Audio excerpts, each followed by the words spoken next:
We appreciate this conversation, and I also just want to say the questions we're tossing at these gentlemen today came from you and those folks who registered for this conference. This was something you put forward, trying to get through as many of your questions as possible, so there can be both the clarity and information as we move forward. So, as was introduced, this has become an increasingly hot topic across the country. We saw Pulaski County just this week put a moratorium on the advancing data centers in the midst of some general hoopla. I was telling Brad, my hometown of Arkadelphia, where I was born and raised, set aside a whole effort after their leaders pursued an effort for data center plans, and then the groundswell of conversation, so put all that on hold. So I get that there are a lot of questions here about exactly as we're plowed through some of this. But first, let's set maybe a little context. So the current project here, this project, sort of how did this project come about? And then maybe where does it stand? Maybe let's just give everybody an update on how we got here and where we are. Sure. Well, I will go back to 2002, 2003, because that is when the property was purchased by the CDC. So for those of you that are not familiar with the CDC, it is a nonprofit economic development entity formed in 1959 to develop industrial property, contribute to the economic growth of Conway. The CDC has done that, developed all the industrial parts of town. And so in 02 and 03, the CDC went and bought 800 acres out in Lolly in anticipation of moving Conway's airport out there.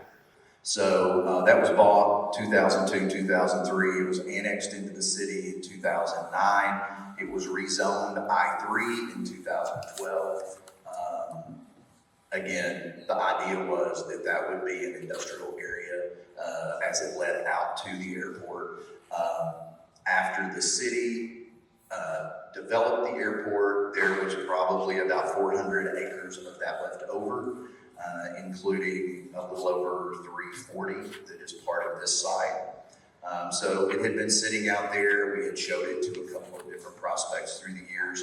In 2023, the legislature passed an incentive for data center recruitment, and that really literally and figuratively flipped the switch on this for Arkansas.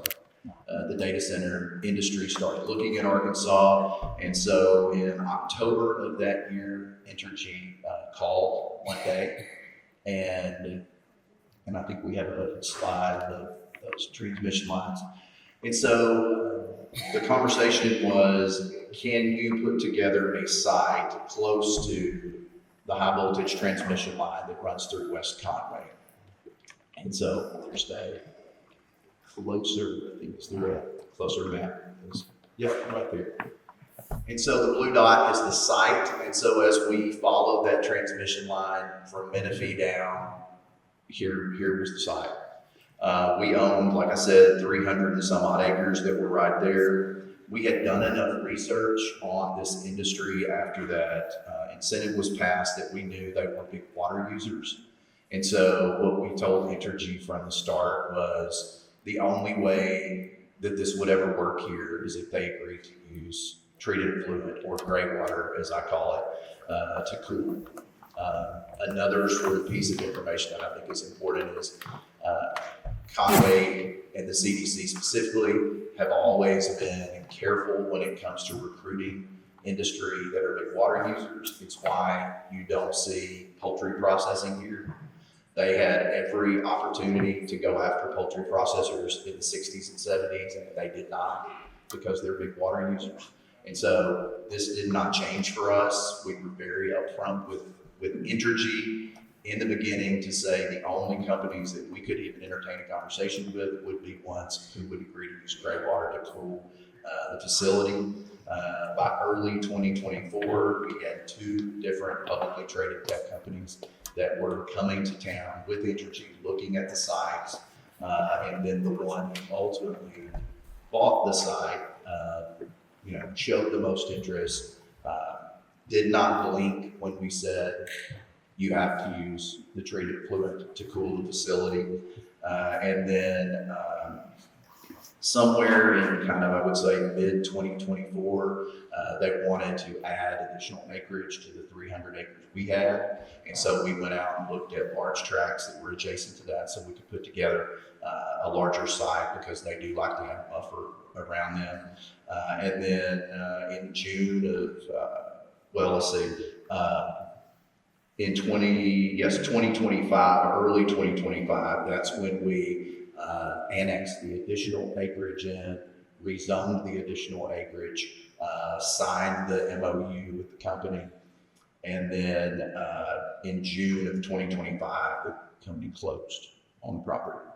So that's kind of the evolution of all of that. Then where does it stand today? All right, so if we can go to the next slide. Y'all are welcome. Graphic design is my passion.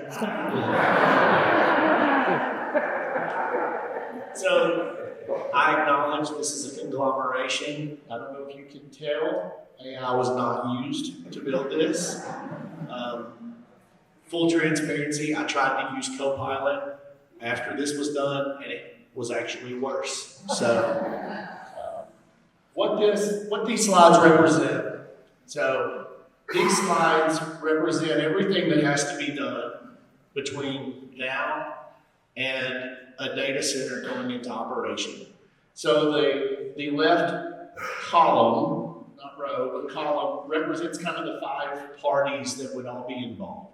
And so the community, that being the residents and all of the affiliated organizations, be it our own, the Conway Foundation, and other organizations, but also just residents, community interest groups, whatever.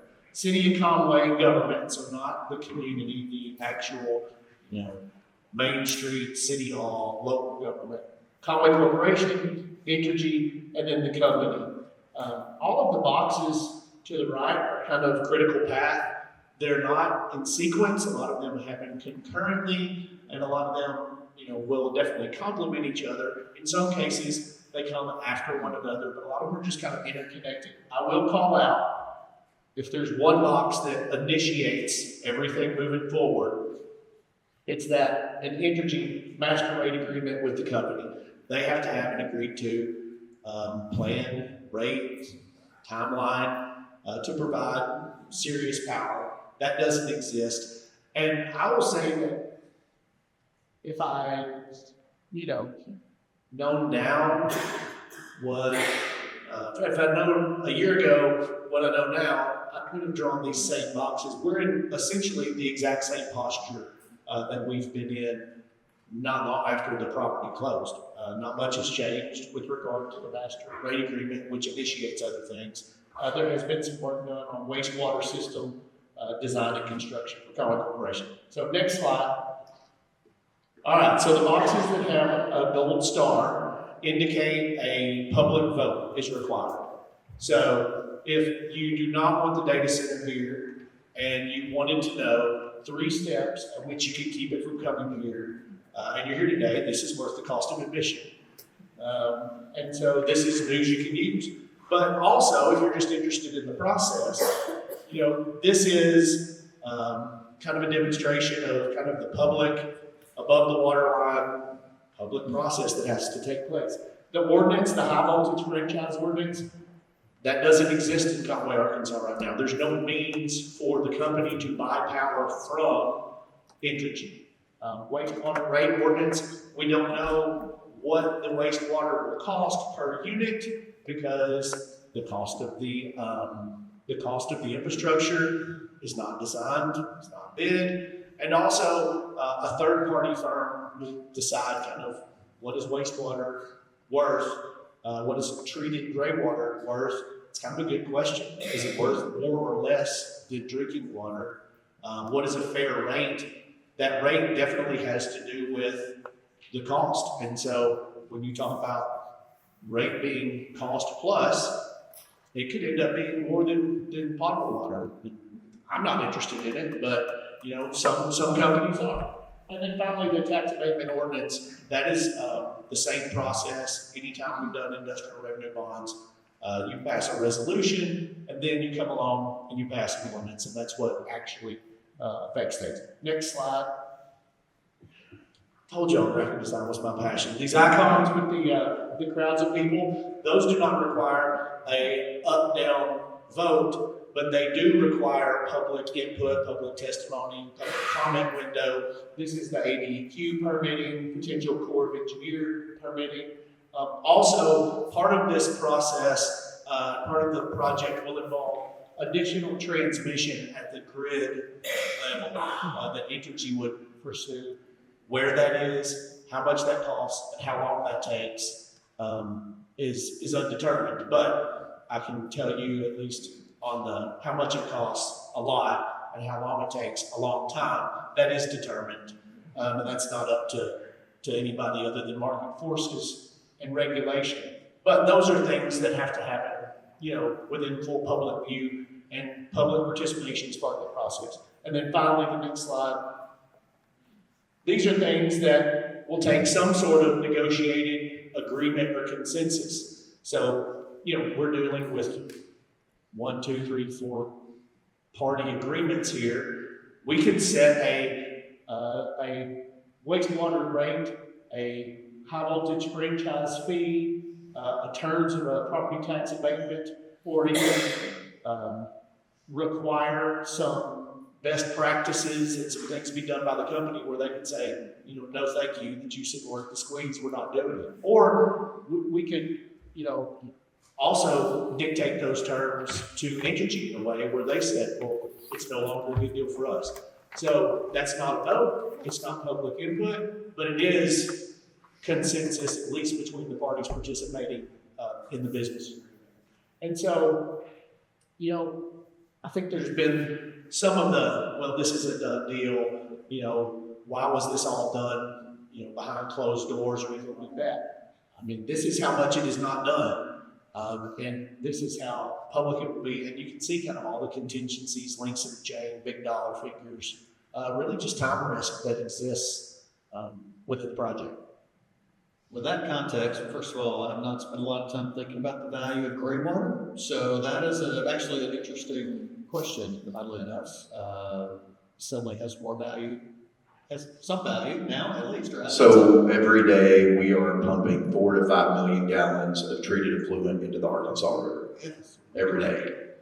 All right, well, with all of that still to go, public and private, all of that process, which is going to be lengthy, with the sort of negative tone that can be stirred up in our community groups and social media. Let's get to some of these questions here. And the first one was, with all that negativity, it's still a ways to go and all the work to be done. We only hear negatives about this thing. Is there anything that Conway actually benefits should we get all the way through this and have this data center land here? So what does Conway get? I'll jump in on the job piece. I have heard there are no jobs. There are 10 jobs. There are 20 jobs. That is not true. We've said from the start, there are hundreds of full-time jobs on the campus if this is built and opened, like hundreds. That's not construction jobs. Those are people that work for the company.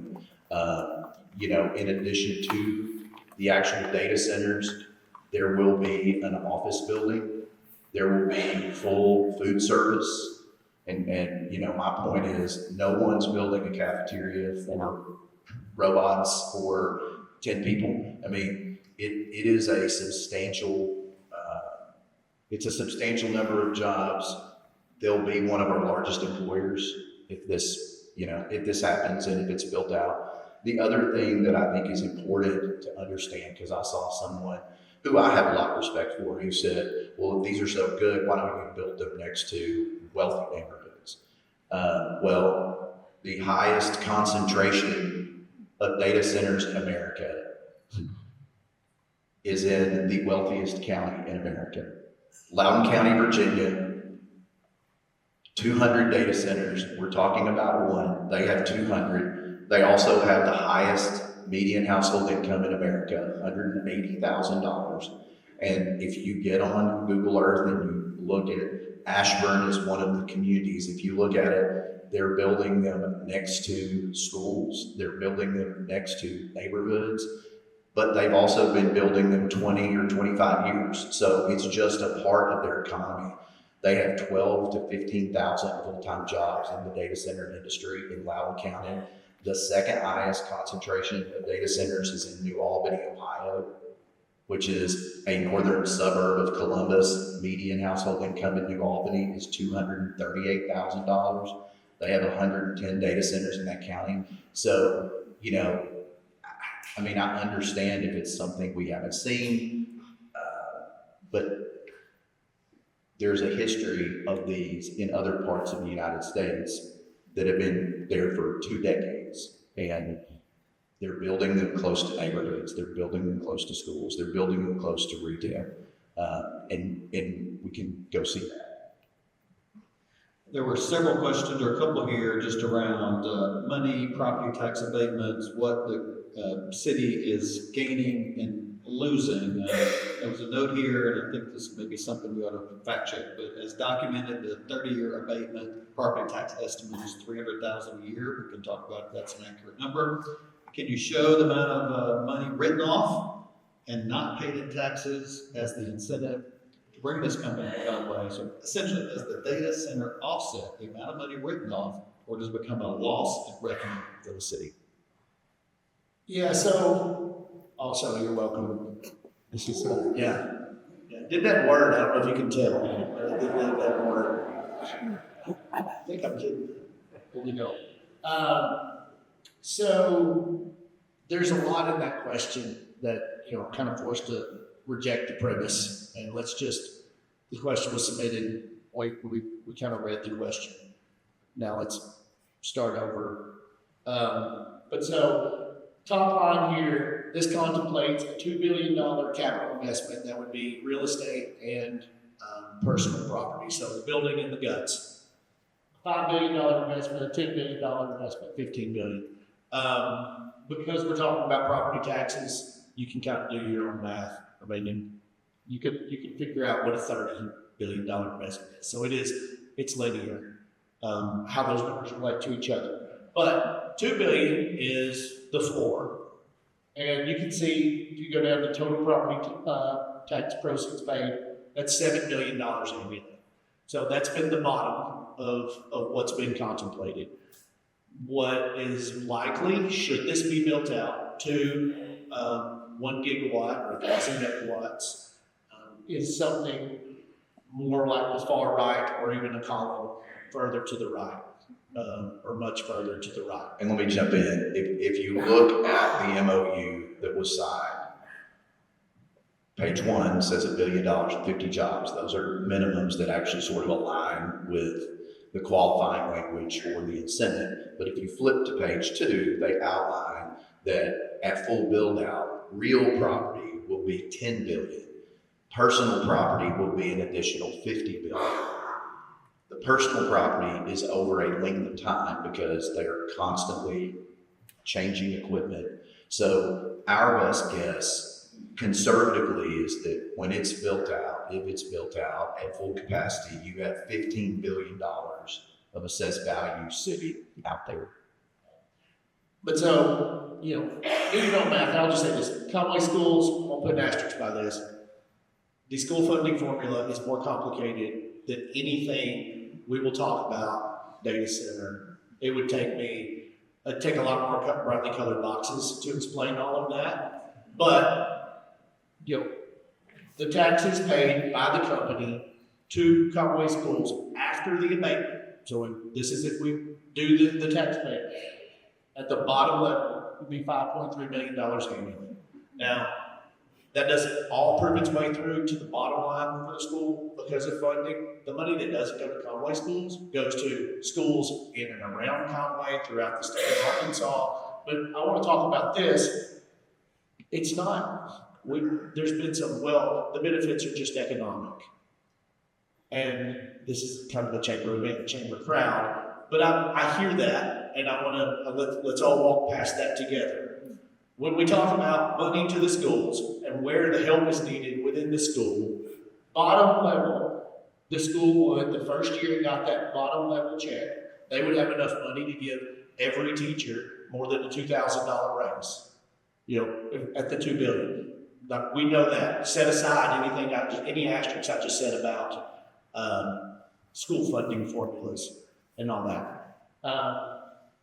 What's complicated about that is as you move further along to the right, the funding formula for schools is kind of broken, and it's a great opportunity. This is the opportunity to talk about data centers in other parts of the state.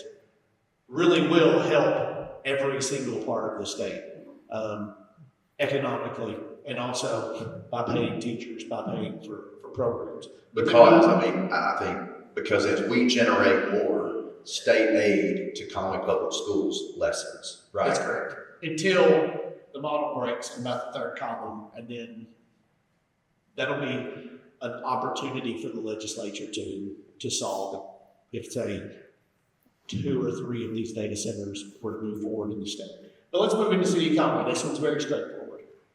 At the bottom level, another $500,000 annually. So roughly 75% of that, a little less, goes into city general, and then the remainder goes to our pension funds, so non-uniform, and then police and fire, county general, county road, county library. Again, those are not, they are budgets, they are dollars, but they're also people, programs, capital, they're the things that we use. So let's stop at that bold column. Down at the bottom, electric franchise fee paid to City of Conway. So we can't calculate that precisely because we don't have a master rate agreement agreed to between Entergy and the company. But I can tell you it would be several $1 million per year to the city general fund. Now, the fact that that fund exists and the percentage and scale to which it exists relates directly to the question of, well, why not just why give a company like this any sort of tax break?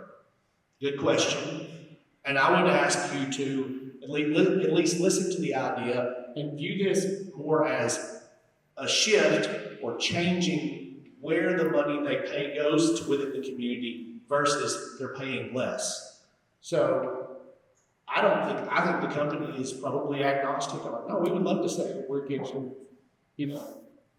$15 million a year to your school system and not pay the other fees, not pay to the city franchise fee on wastewater or power. But at some point, it makes sense to say, okay, maybe schools are taken care of. They're first at the table for a big piece. Now, let's start taking care of all of the other needs that exist within the county and city.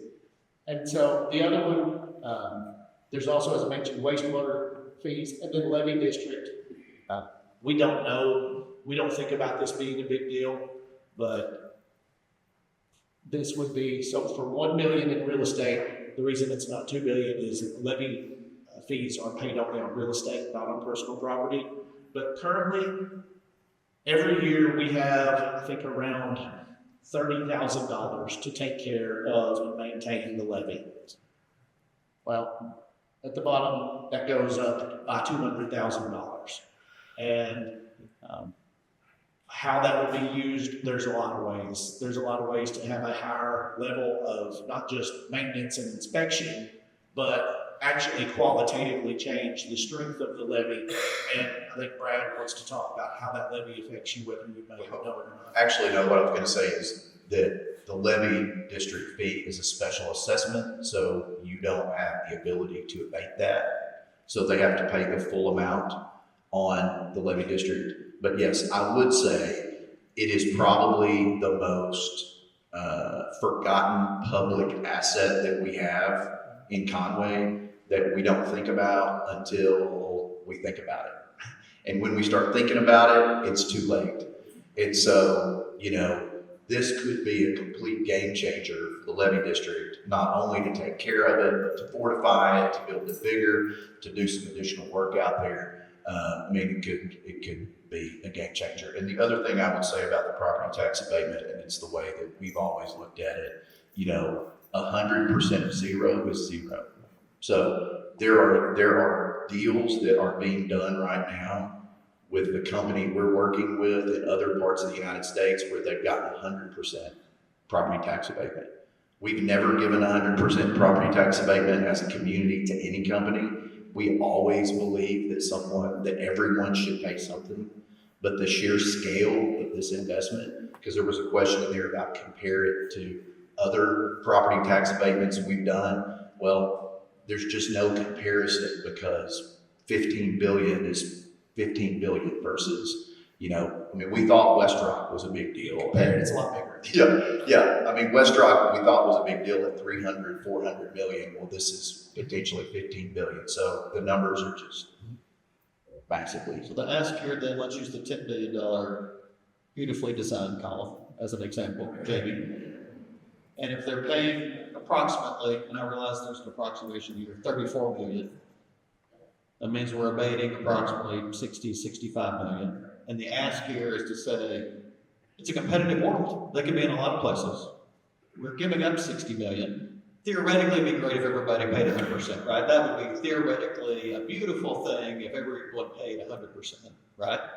That's not the reality. It's a competitive world, and the benefits the community gets at this level can't go overlooked. Is that really what we're sort of saying? Yeah, but I would also add to go back to like, would they be willing to maybe pay some more property taxes if it would be coming at the expense of pulling away those fees that fund city government, that fund, so there's some shifting. It's not just let's throw everything behind one formula where by mandate 76% of the dollars goes into a school district. And to put, I started trying to look at it as, well, if this didn't happen and we wanted to generate that amount of money from property tax, because, cities in Arkansas primarily run off sales tax. Conway's property tax, the city's portion and the county's portion is pretty low. But let's say we wanted to generate that amount of money, the abated amount, so the 35%, if we wanted to generate that, it would be the equivalent of us building over 10,000 $500,000 houses. That's how many $500,000 houses we would have to build to generate the same amount of revenue that one user would pay with a payment in lieu of tax agreement on $15 billion. And I gotta give my plug for my definition of economic development is as simple as draw your circle. It can be the size of downtown, it can be the size of Conway, Faulkner County, Arkansas, the country, whatever. Economic development is money from outside the circle coming into the circle. So if we're all in the same circle and we just buy each other lunch every day, we did not get ahead. But if someone from out of town or outside the circle shows up, maybe they came here for health care and they left a little money and they left. Maybe they came here for a term and they left a little money and they left. Maybe you're making a good or product and you're selling it to a customer in Portland. That's economic development. Well, so is just money that has been collected from all over the world through ads and subscribers, all those things that comes in. So That's several questions you all provided on sort of what happens to the 35%, where does it go, who benefits? So this chart sort of, I think, tries to answer multiple questions around what got abated, what we got for that abatement, and where does it go? I want to tell you, this is not Times New Roman. I'm not a monster. I did more than just what it That's fair, and that's right, yeah, let's give the creative geniuses due on that as well. But let's get down to a practical thing. It's a common thing that gets said, how much are my electricity rates going up? Can you guarantee that there are no new electric or water rates our electric or water rates will go up in the next 5 years because of the data center buying said electricity or using said water? So if you look at the MOU again, Conway Court gets the first 10 megawatts of power off this deal. That is equivalent to roughly what they lost when Togoson left town. So that is a hole that we should want to fill. So Conway Court gets the first 10 megawatts, Entergy gets the rest. I think Entergy has been pretty direct recently about ratepayers are not going to subsidize the cost of transmission generation, but like the customer is going to pay for that. I would say the same on this gray water study. That has been zero cost to the ratepayers at Conway. The company has paid for that. Conway Corp did an RFQ and they selected who they wanted to do the third party gray water study, but the company paid for that. So ratepayers at Conway are not doing that. If this moves forward and whatever the end design is on the gray water system, the company will be responsible for paying for the construction of that. So yes, I think we could answer that there won't be increases tied to this. Possible rates change because rates Rates will change, and rates will go up. And I mean, all rates, And if the data center doesn't come, yeah, your streaming service rates will go up, and your health insurance will go up, everything will go up forever. And we would like it to go up around 2%, and we would like rates to go up by 2.1% until that gap gets too big and then something corrects itself. But the things that are driving rate increases, with the exception of, can you point to deals that were done in a way where the residents felt them acutely around the country?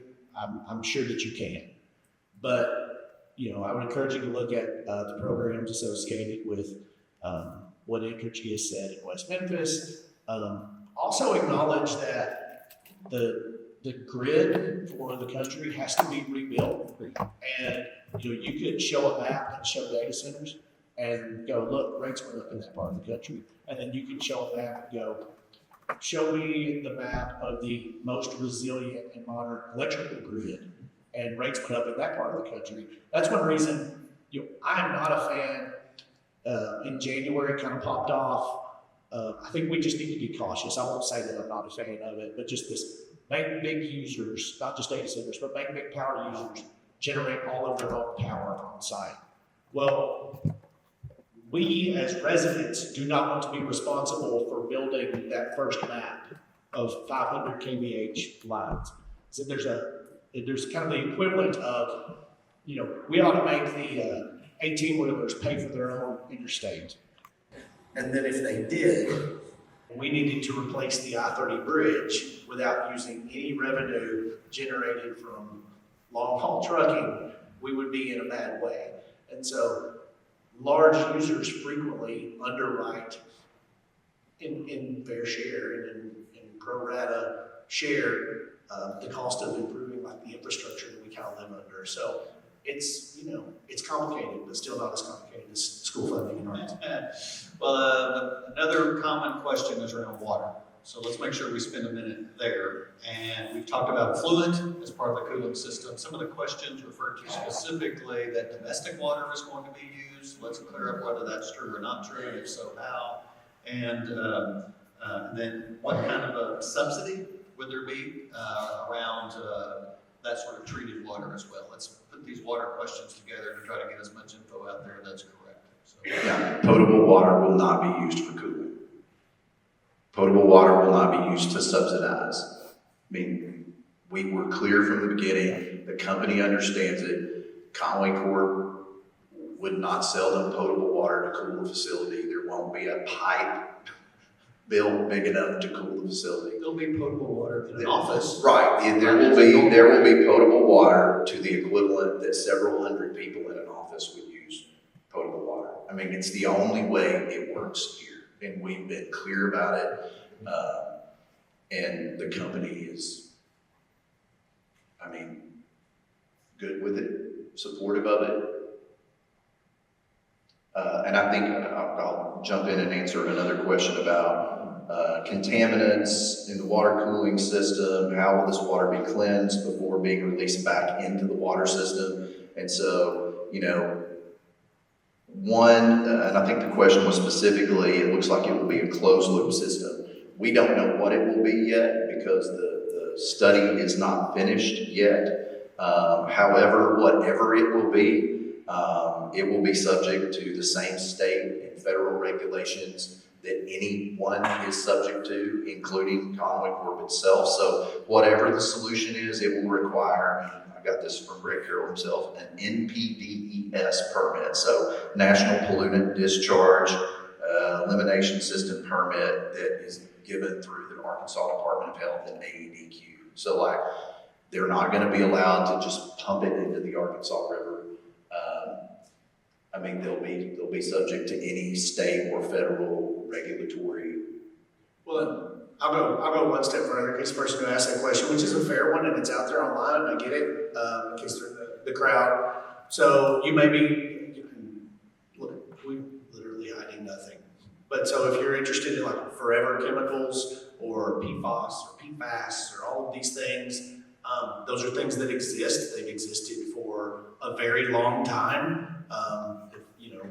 There's lots of things that I'm just hearing about because of data centers, but then when you look at it more, you're like, oh, this is an issue, for 100 years. This is an industrial issue. We already have those chemicals in our wastewater right now. And we have them to a degree, if you know anything about that kind of stuff, like dilution is the solution to pollution, kind of parts per million type stuff. But we have those things that exist in our water now because we have industrial users who are meeting a pretreatment standard, but they participate in our wastewater.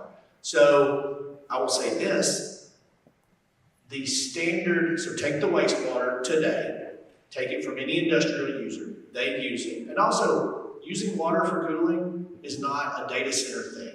That's an industrial thing.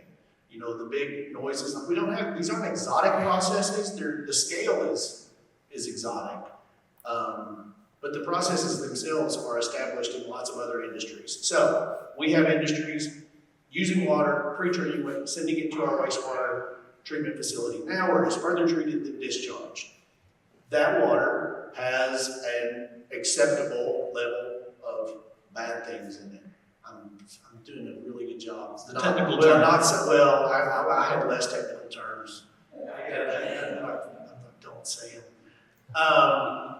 But what we will do with this process is treat it to so the current standard of discharge is below the standard of what you can sell the gray water for. So it's going to go through a new level of treatment, filtration, all of those things, some of which will capture of those bad things that are already in the water. So the company's gray water product will be a cleaner product than what we're currently discharging.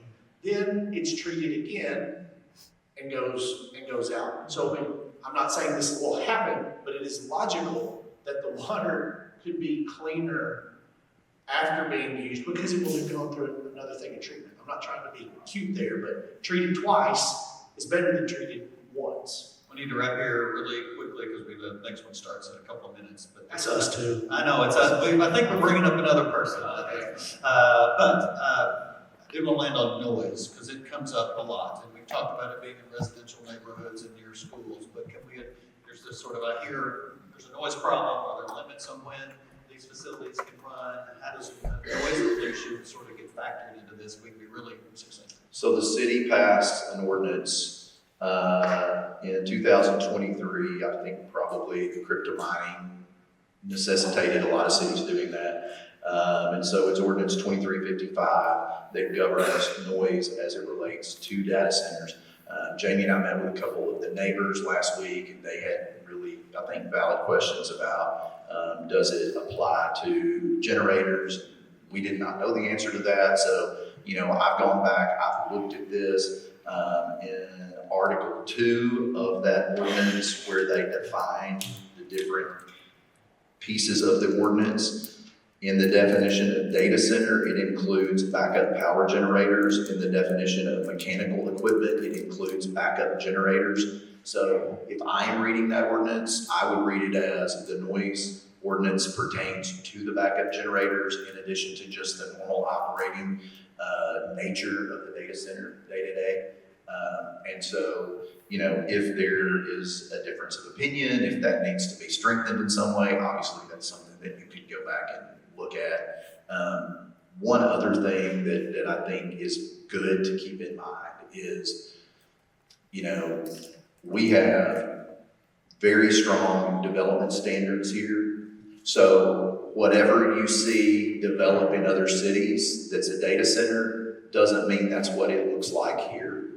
There's a reason that our Chick-fil-A on Prince Street looks different than Chick-fil-A in a lot of other parts of Arkansas. There's a reason our industrial buildings look different than a lot of other industrial buildings in parts of Arkansas. So every design guideline as it relates to masonry versus metal, as it relates to stormwater detention, as it relates to landscaping standards and setbacks, all of those things apply to this. So I would suggest that if this happens, what you'll see in the end is going to look a lot more like what you'll see in Ashburn, Virginia, or New Albany, Ohio, than what you might see in rural parts of America, where they aren't required to do anything.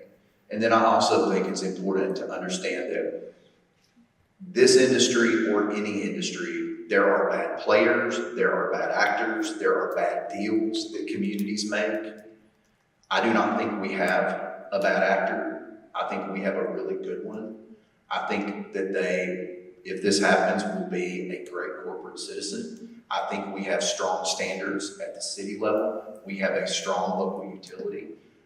And so I think we're set up to do well with this. Yeah, and I think one of the most important things is we're not even really started. I mean, not only are we not finished, we're not even started yet with, let's look at not just the best practices to date, but I want to know what the best practices are in 2027 and 2028, because maybe we buried the lead. There's no scenario where this thing is up and running in a 2020 something. So now, doesn't mean that there's not a lot of work to do between now and then, but that's not an exception to really large economic development projects. That's kind of the rule. Green Bay Packaging, 40 months of work from initial meeting to groundbreaking, and then we're in the middle of several years of construction. And so that is just what it feels like to work on these projects. I think what's different is, this one has kind of entered the mainstream.